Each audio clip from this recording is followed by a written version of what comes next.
आता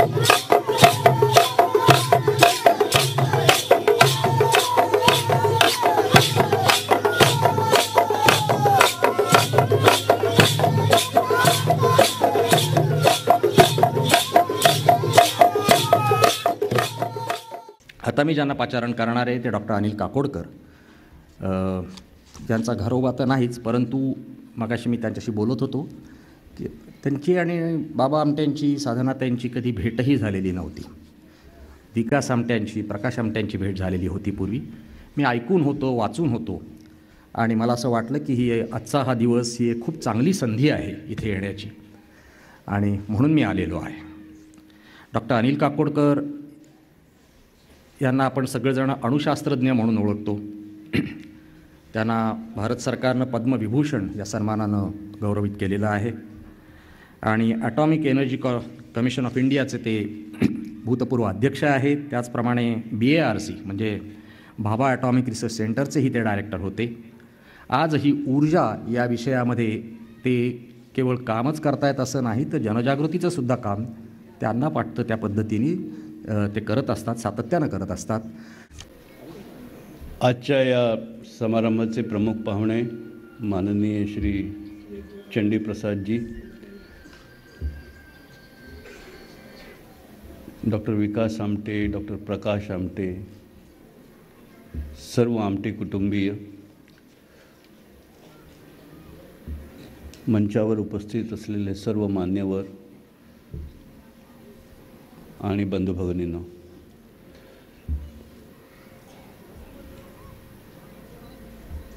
मगाशी सांगितल्याप्रमाणे आणि आपण आत्ताच न्यायमूर्तींचं भाषण आणि त्यांचे बाबां संबंधीच्या आठवणी या आपण ऐकल्यात आणि मगाशी सांगितल्याप्रमाणे माझ्या वाट्याला ते भाग्य कधी आलं नाही. बाबांच्याबद्दल मी खूप ऐकलेलं, म्हणजे त्यातला काही काळ कॉलेजमध्ये होतो, त्यातला काही काळ सर्व्हिसमध्ये होतो, पण इथे प्रत्यक्ष येण्याचा योग त्या काळी कधीच आला नाही.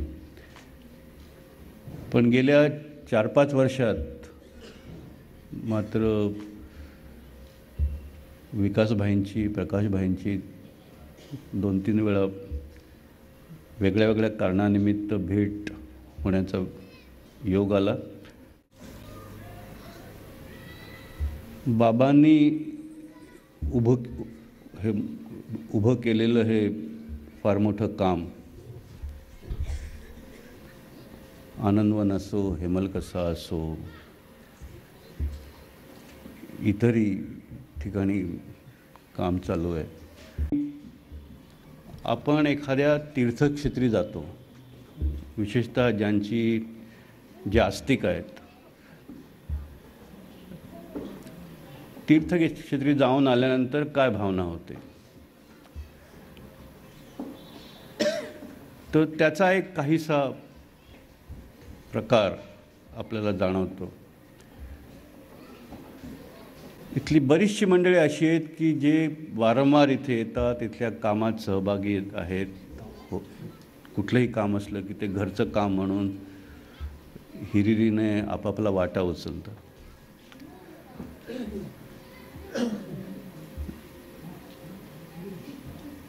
दुसरी कदाचित अशी पण मंडळी असतील, आणि मला वाटतं मी त्यातला एक, की इथे आलं की खूप बरं वाटतं.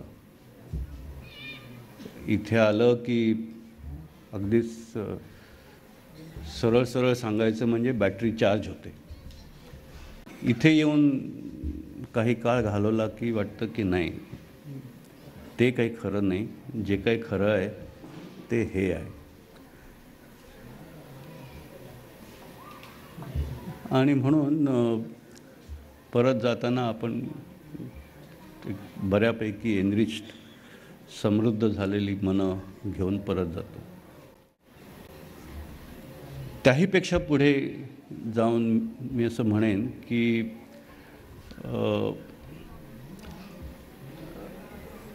तीर्थक्षेत्र असे नाका किंवा जिथे ही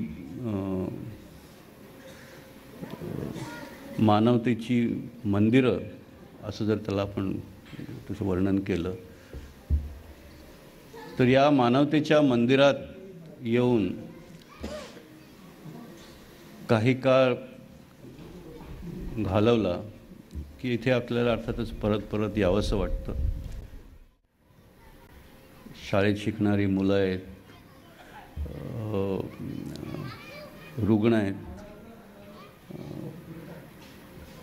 इतर ही सगळं कामं करणारी मंडळी आहेत आणि मधून येणारी आपण सर्व ही मंडळी. आपण नक्की हे अनुभवतो की आपण एक काहीतरी नवीन बघतो, नवीन समजतो, या कामाला हातभार लावावं असं वाटतो आपल्या प्रत्येकाला. काहीतरी करावंचं, मला काहीतरी करायचं असं वाटतं. मानवतेला पुढे नेण्यासाठी म्हणून जी ही उत्क्रांती चालू आहे सुरुवातीपासून, त्याच्यामध्ये भर घालावीशी वाटते. बाबांनी सुरू केलेलं काम हे असं चिरस्थायी असल्यामुळेच आज म्हणजे काल तसा उल्लेख केला की आपण त्यांचा उल्लेख स्वर्गीय किंवा दिवंगत किंवा असं करत नाही. ते आपल्यात आहेत, कारण त्यांचं कार्य आपल्यात आहे. त्यांचं कार्य या ठिकाणी पुढे चाललेलं आहे. अनेक जणांना त्या कामामुळे स्फूर्ती मिळते आणि एकूणच समाज निर्माण, चांगला समाज निर्माण करण्याचं कार्य यापेक्षा दुसरं ते काय असतं. आणि म्हणून आज मला ही इथे येण्याची संधी मिळाली तर मला असं वाटतं की बाबांच्या स्मृतीला, त्यांनी निर्माण केलेल्या या मानवतेच्या मंदिरात अभिवादन करण्याची, वंदन करण्याची जी संधी मिळाली त्याचा उपयोग करून घेऊन मी त्यांना वंदन करू इच्छितो. आणि अर्थातच समस्त आमटे कुटुंबीय आणि त्यांचे सर्व सहकारी यांच्याबद्दल कृतज्ञता व्यक्त करू इच्छितो आणि अशी आशा करतो की आपापल्या कार्यात आपल्या सर्वांना उत्तरोत्तर यश लाभो. आणि एवढं बोलून मी माझे 2 शब्द संपवतो. धन्यवाद. याच्यानंतर मी भीष्मराज बाम यांना इथे येण्याचं आमंत्रण देतो. भीष्मराज बाम हे भारतीय पोलीस सेवेमध्ये जवळजवळ 34 वर्ष त्यांनी काम केलेलं आहे. त्याच्या जोडीला मानसशास्त्र आणि योग या विषयाचा त्यांचा अभ्यास हा मोठा आहे आणि त्याचा उपयोग करून ते प्रशिक्षण, समुपदेशन हे खूप मोठ्या प्रमाणामध्ये देशभर करत असतात. की कॉर्पोरेट सेक्टर असेल, वैद्यकीय क्षेत्र असेल, कायद्याचं क्षेत्र असेल, शिक्षण, स्पोर्ट्स, परफॉर्मिंग आर्ट्स या विविध क्षेत्रांमध्ये मोटिवेशनल स्पीचेस आणि काउन्सिलिंग हे त्याचं खूप मोठ्या प्रमाणामध्ये सुरू असतं. भीष्मराज बाम आज आपल्यापुढे येतील याचं कारण हे सगळं नाही, याचं कारण वेगळं आहे. आणि ते असं आहे की त्यांच्या 34 वर्षाच्या सेवेमध्ये आणि नंतरसुद्धा त्यांचा अनेकदा बाबांची साधना आणि त्या संबंधांचं वैशिष्ट्य असं की बाबा दररोज सकाळी फिरायला जात असत असं आपल्याला एव्हाना माहिती झालेलं आहे. अनेकांच्या बोलण्यातनं त्याचा उल्लेख आलेला आहे. ज्या वेळेला बाबा आणि भीष्मराज बाम हे एका गावात असायचे, ज्या कुठल्या असतील त्या ठिकाणी, त्या वेळेला ते दोघं पहाटे 5 वाजता बरोबर फिरायला जायचे. त्यामुळे तो 1 तास हा एक्सक्लुझिव्ह भीष्मराज बाम यांचा असायचा, बाबांबरोबरचा 1 तास. त्यामुळे साहजिकच बाबांबरोबर अनेकविध विषयांवरती त्यांच्या गप्पा, त्यांची चर्चा होत असे. आणि बाबांचं बहुआयामी व्यक्तिमत्व काय होतं हे त्या चर्चांमधून, त्या गप्पांमधून त्याचं त्यांना आकलन होत गेलं. मी बाबांच्या या बहुआयामी व्यक्तिमत्वाचं दर्शन त्यांना या सगळ्या गप्पांमधून आणि अन्यथासुद्धा कसं घडलं. व्यासपीठावरील सर्व मान्यवर आणि बंधू भगिनी,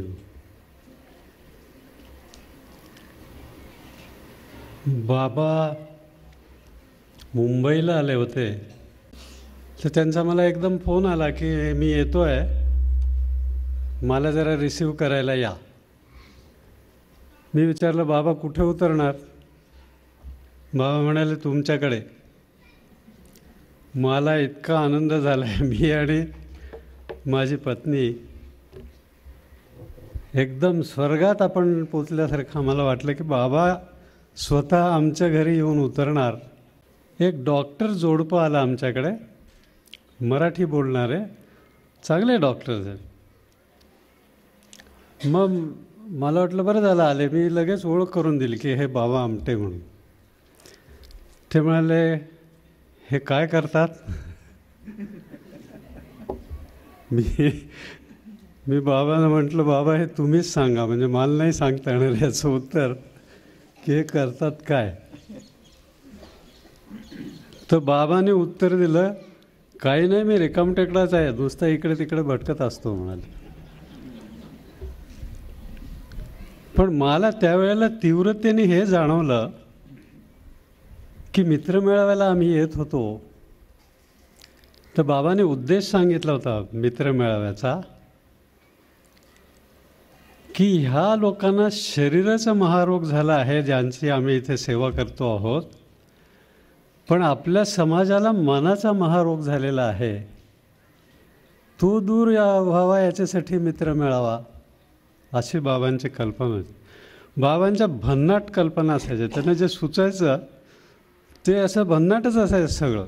पण त्यावेळेला मला जाणवलं की सुशिक्षित मराठी माणसं, डॉक्टर, चांगली वेल प्लेस्ड, आणि त्यांना बाबा आमटे काय करतात हे माहीत नसावं, हे केवढी शर्मेची गोष्ट आहे महाराष्ट्राच्या आपल्या समाजाच्या दृष्टीने. तर ज्यावेळेला पिलूचा फोन आला की असं आहे आपण मित्रमेळावा घेतो आहे आणि 26 तारखेला तुम्ही यायचं आहे,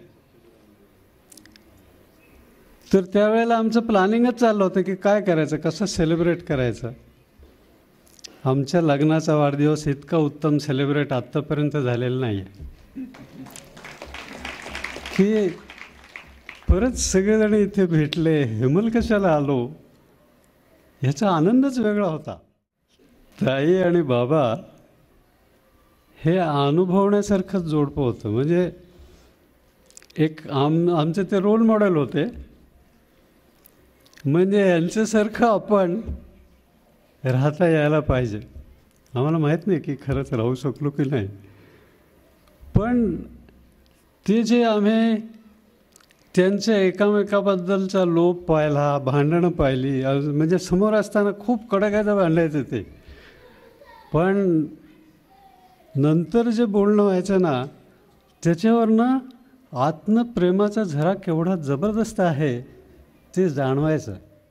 हे म्हणजे आईच्या मनात जे वात्सल्य असतं ना ते बापाच्या मनात क्वचितच असतं, पण त्यांचे संबंध मानव जातीबद्दल त्यांना ते प्रेम होतं की त्यांच्याबरोबर फिरणं, त्यांच्याशी बोलणं म्हणजे एक जबरदस्त अनुभव होता. मला आता असं वाटतं की मी ते सगळं टिपून ठेवायला हवं होतं की डायरी लिहायची की काय आज काय बोलणं झालं. पण बाबांना हे खरंच ओढ होती. काय त्यांचा पोलीस खात्याशी संबंध आहे, शासकीय खात्यांशी असं काय नाही. मला खरंच असं वाटतं की बाबा आमटे जन्माला यावेत ही काळाची गरज होती. मी खरंच सांगतो. आणि हे नुसतं एकदा उभं राहिलं आणि ते स्मारक झालं वगैरे असं नसतं. प्रत्येक पिढीवर तो संस्कार घडावा लागतो, प्रत्येक पिढीवर. फार महत्त्वाचा आहे. जो विचार समाजात रुळायला हवा तो बाबांच्या डोक्यात जसं मोहम्मदाच्या डोक्यात कुराण नाझिल झालं स्वर्गातनं, तसं तो बाबांच्या डोक्यात बरोबर यायचं. त्यांना समजायचं की कुठे काय केलं पाहिजे, नाही तर कशाला ते हेमल कशाला आले असते. आणि बाबांचं जे कॉन्ट्रीब्युशन आहे ना, त्याच्यामध्ये विकासला आणि प्रकाशला ते इथे इन्व्हॉल्व करू शकले, हे पण खूप मोठं कॉन्ट्रीब्युशन आहे. कारण हे किती वात्रट पोरं होती मला आठवतं. पण कारण आमच्या टिंगलटवाळी चालायची तिकडे याच्यात, पण आतमध्ये ते जे भाव समाजाचं भलं करण्यासाठी लागतात, आत भरावं लागतं. राहुल बारपुते त्याला रक्तदोष म्हणायचे, की ह्या लोकांना रक्तातच काहीतरी दोष आहे म्हणून हे सगळं सुचतं. की बाबा जर आनंदवनमध्येच राहिले तर फार थोडे लोक त्यांना भेटू शकतील, त्यांना अनुभवू शकतील. ते जर सगळे खरंच फिरले तर सगळ्या देशातली निदान युवा पिढी त्यांना पाहेल की हा माणूस, की अशी माणसं असतात जगात. हे आम्ही सांगितलं त्यांना थापा वाटतील नक्की, कारण ती जी दिसत आहेत त्यांना ते भलतीच दिसत आहेत. तर ते मग मी म्हटलं बाबा तुम्ही जाच भारत जोडोला. तो म्हणाला बा काय झालं एकदम तुम्हाला. मी म्हटलं माझं असं म्हणणं आहे की लोकांनी तुम्हाला अनुभवलं पाहिजे, काय होईल ते होईल, तुम्ही जा तिथे. मग ते म्हणाले तुम्ही याल. मी म्हटलं बाबा मला तर नोकरी सोडून पण यायला तुमच्याबरोबर आवडलं असतं, पण एक वरिष्ठ पोलीस अधिकारी तुमच्याबरोबर फिरतोय म्हणजे लोकांना वाटेल गव्हर्नमेंटचंच काहीतरी उद्योग आहे आणि मग त्याचा उपयोग नाही होणार. तर आणि मग मी परत आल्यावरती सगळेजण माझ्यावर भडकले. ते म्हणाले तुम्ही फितूर झालात बाबांना. ताईच म्हणाले की तुम्ही फितूरच होऊन गेला. म्हणाले काय तुम्ही म्हणताय की जा. मी म्हटलं ते जाणार, तुम्ही आपलं काही ऐकणार नाहीत ते. आणि भारत जोडो खरंच मला असं वाटतं खूप उपयोग झाला. आत्ताही मला भारत जोडोमधले त्या पिढीतले लोक भेटले. मला असं वाटतं की त्यांचा पक्का मूळ भाव हा मैत्र हाच होता. म्हणजे मी मानसपुत्र त्यांचा, त्यामुळे माझे लाड भरपूर झाले. विकास आणि प्रकाश हे खरे पुत्र, त्यामुळे त्यांना शिस्त लावली गेली आणि लाड आमचे झाले. आता हे दोघं खरंच मोठ्या मनाचे आहेत, त्यामुळे त्याने फारसं मनात धरलं नाही ते. पण मला म्हणायचं आहे अजून तुम्ही कशाला चांगलं वागता हो म्हणे, आम्हाला त्रास होतो. आता डॉक्टर काकोडकरांनी म्हटलं तसं मानवतेचं मंदिर, मोठं मंदिर उभारून गेले ते. आणि हे नुसती मंदिरं हे इकडे झालं असे पुरणार नाही, हे पसरलं पाहिजे सगळीकडे. तरच आपल्या समाजाला काही आशा आहे, नाहीतर काय होईल काही सांगता येत नाही.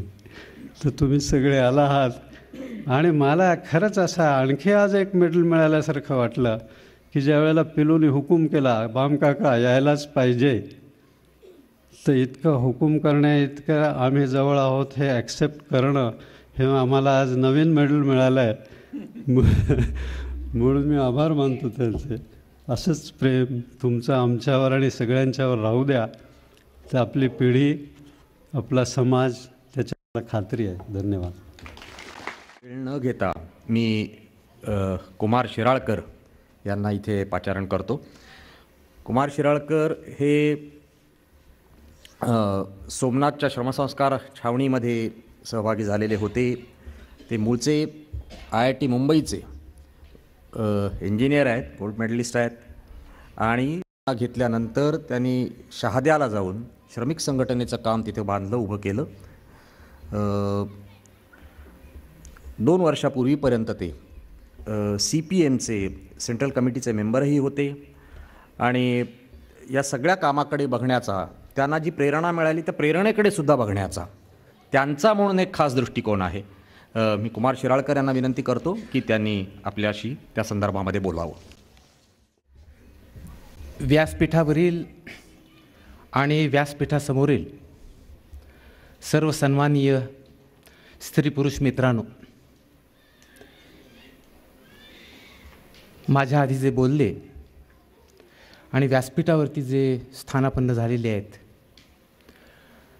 आणि समोरच्या सभागृहामध्ये सुद्धा जे आहेत, त्यामध्ये आपापल्या क्षेत्रामध्ये दिग्गज असणारी ही सगळी माणसं आहेत. मी एक साधा कार्यकर्ता आहे आणि हे वाक्य मी दांभिक नम्रतेनं म्हणत नाही आहे. ज्या वेळेला भिवंडीला मी बाबा आमटेंना सुरुवातीला भेटलो, त्यावेळेला माझी मनस्थिती ही खूप अस्वस्थ झालेली होती. श्रमसंस्कार छावणीमध्ये 15 दिवस 20 दिवस आम्ही एकत्र राहायचो आणि श्रम करायचो. श्रमदानही त्याला म्हटलं जायचं, पण ते मुख्यतः खोदकामाचं काम होतं आणि कडक उन्हाळ्यामध्ये काम करायचा हा अनुभव आपण घेतला, परंतु तो काय पुरेसा नाही आहे. माओनी ज्या पद्धतीनं ऑन प्रॅक्टिसमध्ये सांगितलेलं आहे आणि माओच्या चरित्रामध्ये जे सांगितलेलं आहे त्याचा प्रभाव आमच्यावरती होता. आणि म्हणून मी असं ठरवलं की मी आणखी आमच्या काही मित्रांनी असं ठरवलं की श्रमिक कार्यकर्ता विद्यापीठात जायचं. बाबा हा तर निरंतर प्रेरणेचा स्रोत होता असं आपण सगळेजण म्हणतो, पण व्यक्ती म्हणून बाबा जितके थोर होते तितकीच त्यांच्या अवतीभोवतीची माणसंसुद्धा थोर होती. हा अनुभव मी त्या ठिकाणी घेतला. सोमनाथला आनंदमधला जे चित्र आम्ही पाहिलं ते चित्र नव्हतं, तो व्यवहार होता. प्रत्यक्ष व्यवहारामध्ये माणसाने माणसाशी कसं वागायचं असतं, आता बाम सरांनी उल्लेख केला. सगळ्यात महत्त्वाची गोष्ट बाबा आमटेंच्या व्यक्तिमत्वातली, आणखी चरित्रातली, आणखी कार्यातली कुठली? त्यांनी सांगितलं मैत्री. बुद्धाच्या त्यावेळच्या डायलेक्टिकल फिलॉसॉफीचे अंकुर त्याच्या तत्त्वज्ञानामध्ये आहेत, परंतु बुद्धांनी जी नीती सांगितलेली आहे, माणसांच्यामधलं जे नातं सांगितलेलं आहे ते प्रेम, मैत्री, करुणा याच्यामध्ये सांगितलेलं आहे. बाबा देखील खूप सांगत. आपल्याला सगळ्यांनाच तो अनुभव आहे. प्रतिभेचा धबधबा ज्याला म्हणतात, प्रतिभा ज्या वेळेला धबधब्यासारखी, प्रपातासारखी कोसळू लागते, तशा प्रभावाखाली आम्ही जायचो. आणि खूप वेळेला असं वाटायचं की या प्रतिभेच्या मागं काय दडलेलं आहे, आणि ते दडलेलं पाहायला केव्हा मिळायचं? ज्या वेळेला बाबा लोकांच्यात मिसळत असत. बाबा खूप वेळेला विनोदाने असं म्हणत असेल, he tested me and then interested me. ही म्हणजे गॉड. बाबांनी सगळ्यांना जिंकलं, लोकांनी बाबांना टेस्ट केलं आणि लोकांनी त्यांच्यावरती नंतर विश्वास दाखवला. श्रद्धेचा भाग भक्तिभावातून आलेला, भक्तिभावातून निर्माण होणारी श्रद्धा आणि माणसांच्या प्रेमातून निर्माण झालेली श्रद्धा किंवा विश्वास, परस्पर विश्वास यांच्यामध्ये सुद्धा फरक आहे. अध्यात्माच्या क्षेत्रातील समता आणि प्रत्यक्ष व्यवहारातील समता याच्यामध्ये जमीन आसमानाचा फरक आहे. बाबा एक सोशल प्रॉडक्ट होते. यावेळची ती समाजाची गरज होती आणि समाजाची ही गरज निभावण्याचं काम त्यांनी अत्यंत क्षमतेनं आणि कौशल्यानं पार पाडलं. बाबांनी देखील माझ्यासारख्या कार्यकर्त्यांना असंच शिकवलेलं आहे. He tested us and then interested us. बाबांनी प्रत्येक वेळेला कधीही मागं खेचायचा प्रयत्न केला आणि प्रत्येक वेळेला पुढं पाठवलं. कार्यकर्ता, नेता यांचे गुण कसे असले पाहिजेत, कोणी कसं पुढं गेलं पाहिजे हे सांगण्यासाठी ते ढकलूच द्यायचे. त्याप्रमाणे आम्ही इथं फिरलो आणि फिरताना जो अनुभव आला तो आमच्या आयुष्यामध्ये थक्क करणारा अनुभव होता. आम्ही लाहेरीच्या पुढं पाय तोडवत गेलो. सुरुवातीला जे कोवाकोडी पाहिलं होतं ते दिसेच ना झालं, कारण झुमिंग कल्टिवेशन होतं आणि त्यामुळे लोक फिरती शेती करायची. आम्ही ज्या ठिकाणी वस्ती तिथं गेलो तर दिसलीच नाही. खूप थकून गेलेलो होतो. 26-27 किलोमीटर चालल्यानंतर आम्ही तिथंच कलंडून राहिलो. नंतर पेरीमल भट्टीला जायचं ठरवलं. पेरीमल भट्टीकडून एक आदिवासी जोडपं, मग अशी प्रकाशने सांगितल्याप्रमाणे फक्त लाज झाकण्या एवढंच वस्त्र अंगावरती घालून खांद्यावरती कावडी घेऊन येत होते खूप जड कावड होती ती. काय होतं कावडीमध्ये? पुढच्या बाजूला केरसुण्यांचा ढीक, मागच्या बाजूला केरसण्यांचा ढीक. आम्ही त्याला म्हटलं, बाबांनी सांगितलं होतं तिकडं जायचं असेल तर काही वाक्य माडिया भाषेतली पाठ करून जा. ती आम्ही पाठ करून गेलेलो होतो आणि मधुबाईने दिलेला टेप रेकॉर्डर पण बरोबर घेऊन गेलेलो होतो. आम्ही विचारलं, तुम्ही कुठे चालले? तर ते म्हणाले, आम्ही सिरोंच्याच्या बाजारामध्ये चाललो केरसुण्या विकण्यासाठी. म्हटलं, परत घेऊन काय येणार? 4 आण्याची मिठाची पुडी. कोसरीवरती जगणारा, दुसरं काहीच नाही. कोसरी, आणि काही त्यावेळेला शिकार पण काही मिळत नव्हते.